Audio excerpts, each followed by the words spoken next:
Now that's by the 1830s. So I mean, he was kind of like the Bill Gates, or shall I say Donald Trump of his day, although no actual resemblance. But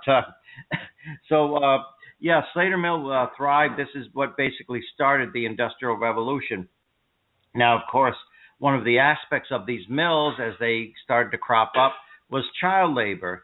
And Samuel Slater used children in his mill, very, very young children. In fact, the boss there, the foreman that worked right under Samuel Slater, was 10 years old. So yes. Most of the workforce was younger than him. And that was Smith Wilkinson, who was Samuel Slater's youngest brother-in-law, because Samuel Slater, when he came to Rhode Island, he married into the Wilkinson family. So there's 3 buildings on the site.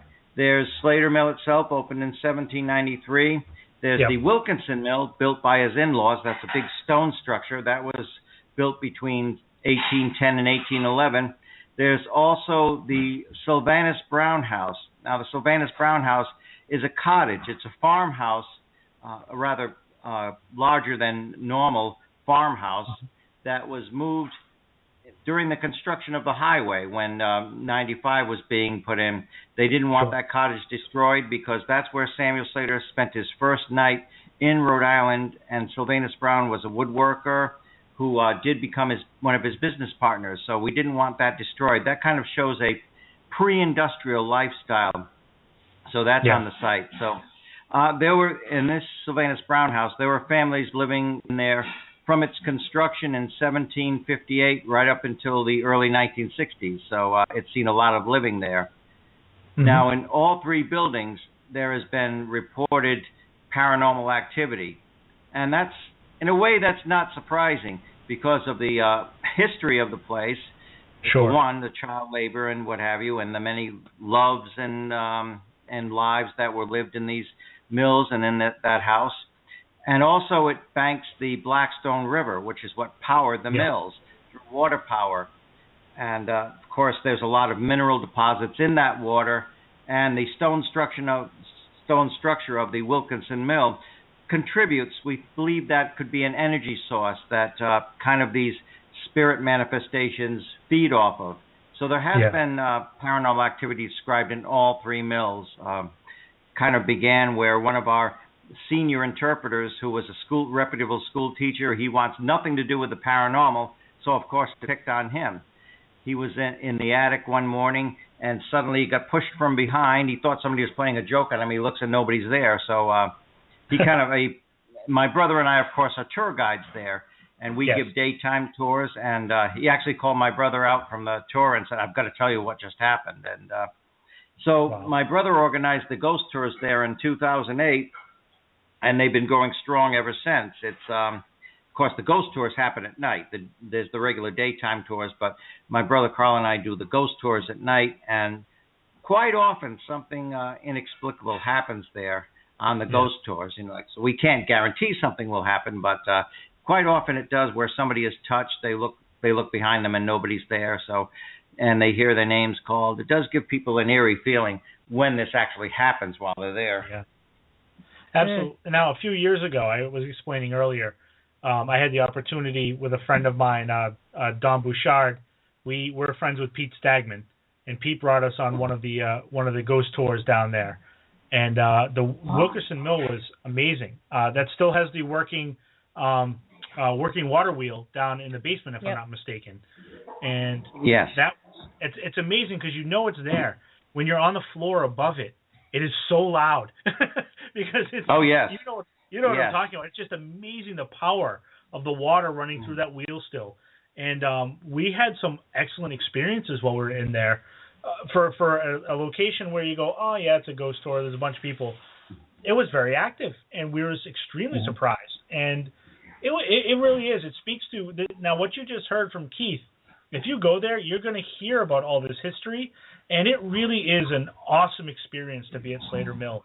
I can say that for one of the spots I've actually gone on a quote-unquote ghost tour, that was amazing to me. We had such a good time, and you guys do a great job down there. So, I'm pumping you up a little bit, but honestly, it is awesome to be there and hear you guys talk about it, because clearly you're very passionate and knowledgeable about the history of Slater Mill. So thank you very much for being so in tune with what's happening with our history. Thank you.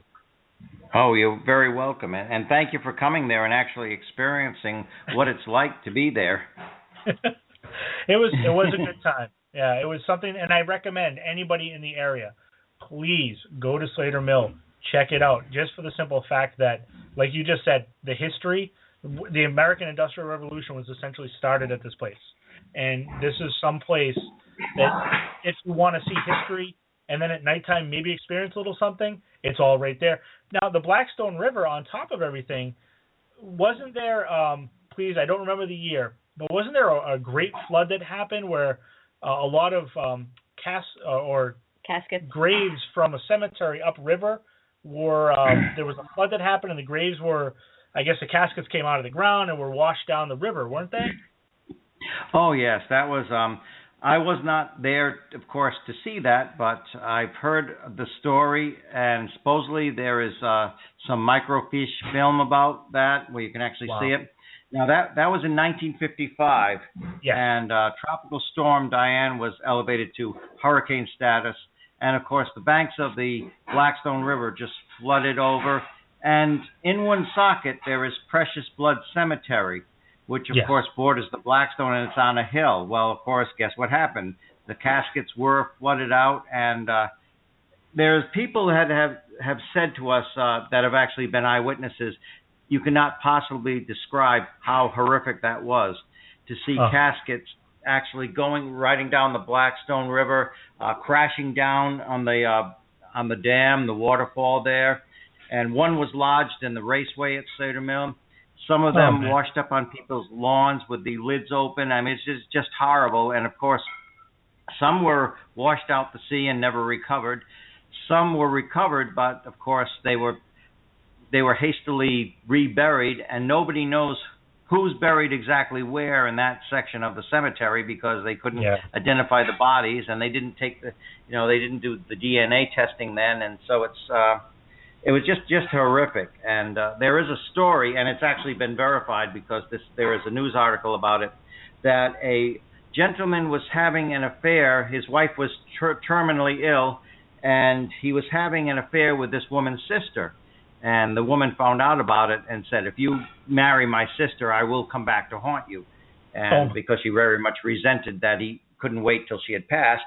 Well, she did pass away, and he did marry that woman's sister.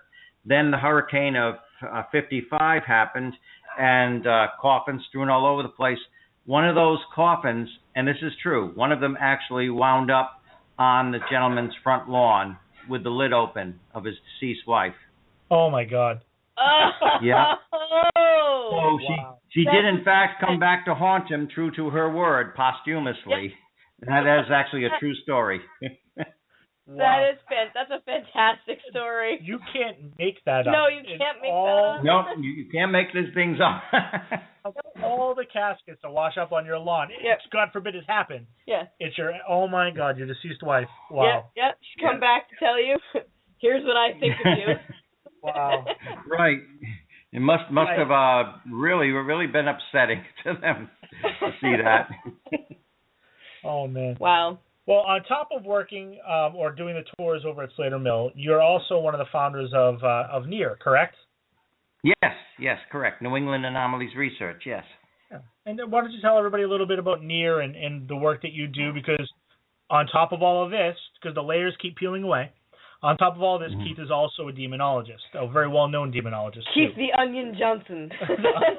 Peeling away the layers. Peel away the layers, yes. So we talk a little bit about NEAR and what caused you to decide to found NEAR, and even if you can give us a little insight on what it is that actually got you or brought you into being involved in the paranormal too. Well, of course, I've been involved in paranormal research for many years, even before it was considered cool and you had all these TV shows and everything like that. We're actually considered kind of strange. We're pariahs. So I've been in this for a long time. My brother and I have delved into, of course, ghosts and hauntings, residual hauntings, but also the darker aspects of the demonology. And of course, I've also studied angelology as well. Firm believer in the power of angels, angelic spirits, and was doing that for quite a while. I mean, in my teenage years, I was even started, and there was really no outlet for it. There was no internet or anything, so eventually my brother and I met Ed and Lorraine Warren at a lecture they gave at Rhode Island College, and we, of course, became very, very close friends with them. And we realized, gee, there is actually an outlet for this field of research. And so that's how we became very, very involved in it. And we became involved with a paranormal organization at Rhode Island College, which was very little known. Almost nobody knew about it, even on campus. And so we joined our first official group. And, of course, jumping ahead quite a few years, my brother Carl and Sandra, my wife Sandra, and I were members of TAPS, the Atlantic Paranormal Society. And we would, for some years we were involved in that. And, excuse me, it was like a very, very close-knit family situation. And we'd be going on these investigations. And, of course, one of our close friends, Brian Hanwa, we'd be out with him just about every weekend. So the trio, even when my brother Carl was in there, it'd always be the trio of Sandra, my wife Sandra, and Brian and I. We'd be out just about every weekend. And so, yeah. Keith? Where'd you go? You still there, Keith?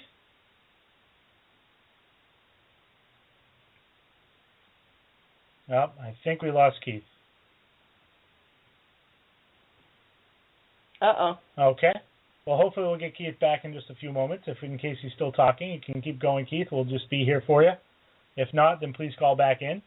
That was a good story that we were into there. I know. He was just getting into it. Talking about his days of getting into the paranormal and being able to see Ed and Lorraine Warren speak. Yes. And being involved with TAPS as well. And obviously we've all heard the stories, and anybody who was a member of TAPS, it was a close-knit, and still is, I'm sure. I mean, I don't mean to speak, it's not like TAPS is gone. Yeah. But it was a close-knit family, and, it's something that you weren't just a paranormal investigator. You were part of a family that was involved in this, and you all looked out for each other, and you still do. It's hopefully the way, and this is, I know we all get to watch TV and watch Ghost Hunters. Do we? Do we get to watch TV? We watch TV and watch Ghost Hunters, but it's you forget about what TAPS was before it was Ghost Hunters on TV. Yeah. It was something that wasn't a ton of groups like them out there. They had a code. They had and have a code and have a method. The TAPS home team does what you don't see on TV. They still go to the homes and do the investigations. Yeah. So but you know what? That's not. But we don't see that because TV. Yeah. People need to see bloodshed. Yeah. So. Welcome back, Keith. We lost you for a moment. Yes, we just got cut off for a moment. But that actually that does happen sometimes when you're talking about these subjects. It does. It happens more often than not. You start mentioning the darker aspect, and this happens. It really does. Yep. But yes, we of course deal with what they call extreme hauntings that involve not only human spirits but inhuman spirits as well. Things that had never walked the earth in human form as we know it, and that can get very, very heavy and very, very disturbing.